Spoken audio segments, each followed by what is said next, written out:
All right, so we talking about the sport of boxing, Anthony Joshua. Wanted to give a shout out and give some flowers to the man. There's a rumor floating around that he might end up retiring from the sport of boxing. I haven't heard anything that has stamped that, but as those who know should, everybody I think at this point is probably aware, he was in a real bad accident,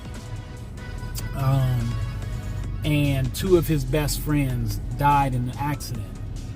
He made it out alive. Seemed like he was in pretty decent condition. I mean, you never know with a car accident. Things can, come about days later. But he was able to, with assistance, get up and walk out of the car from what they showed in the videos. But not his two close friends. He's since posted videos of these friends and how they have been around in his life for years and years, how he's traveled with them. He had a real good post about how he really appreciates knowing just how special they were by what he's heard about them since they passed, and the love they've gotten since they passed, and the people talking about them, and just kind of put in perspective how they've touched the lives of different people. And so with that, news came around that he might be looking to retire. Maybe, that situation was too much. His mind might not be in it, is what I'm interpreting out of that. Because last we saw him before, he was knocking out Jake Paul, right? In a fight that people thought should have ended a little sooner. I thought Joshua handled it like a pro and showed the difference in the level of a pro like Jake Paul, who's taking the fight game seriously, but isn't a professional like the likes of Anthony Joshua. He stuck to his game plan, threw that jab out there, let Jake Paul tire himself out, and eventually put him to sleep.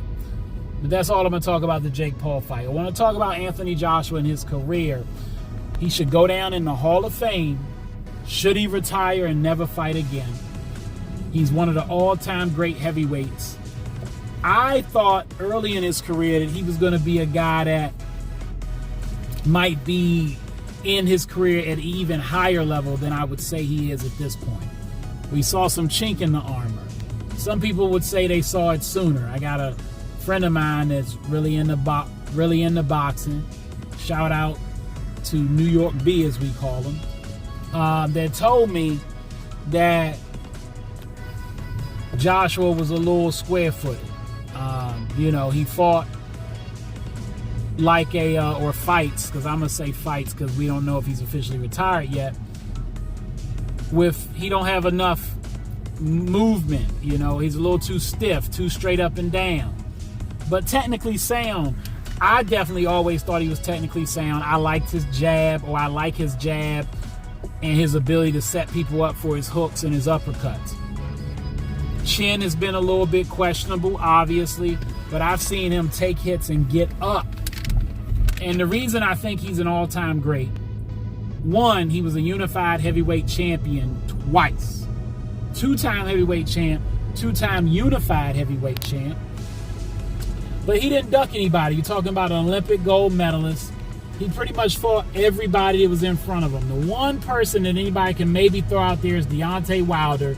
And the verdict is out on who was ducking who, because they both wanted to build that fight up to be a big money maker, and people wanted to see it a little sooner than I think either one of them wanted to get in the ring with each other.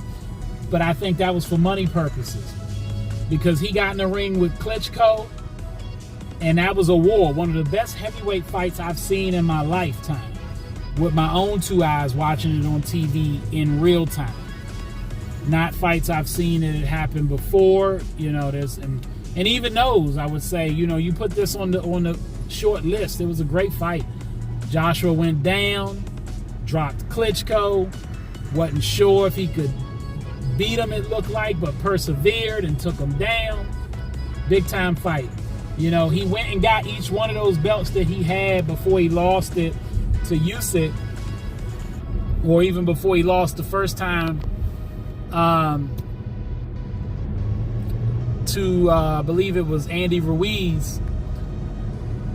He beat those guys, won those belts one by one. It wasn't like he just beat one person and got the 3 belts.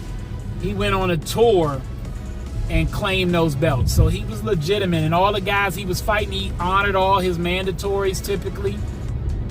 We wanted to see him fight Fury. Fury was ducking that fight, in my opinion. Or if he wasn't ducking it, he was delaying it as well. But he claimed he didn't want to fight Anthony Joshua. And Joshua wanted to fight him. So make no mistake about it, he kept calling out for the fight.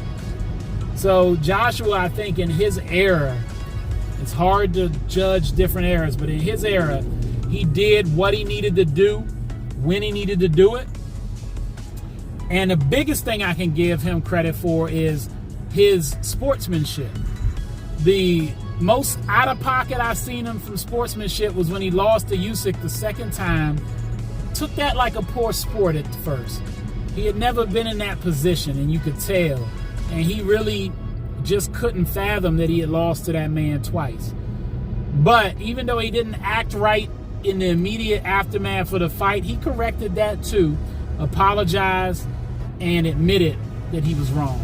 And every other time when he's lost, I've seen him take it like a champ and get back to work and get himself back on track a lot of times. So I got a lot of respect for Anthony Joshua and his craft. If he doesn't fight ever again, job well done, champ, and you should be in the Hall of Fame. That's my personal opinion. Let me know what y'all think. All right, that's all the time I got. Y'all know what it is, and you know who you looking for. J Heat Sports Media. And I'm coming at y'all with that fire, as always, on YouTube, Instagram, and TikTok.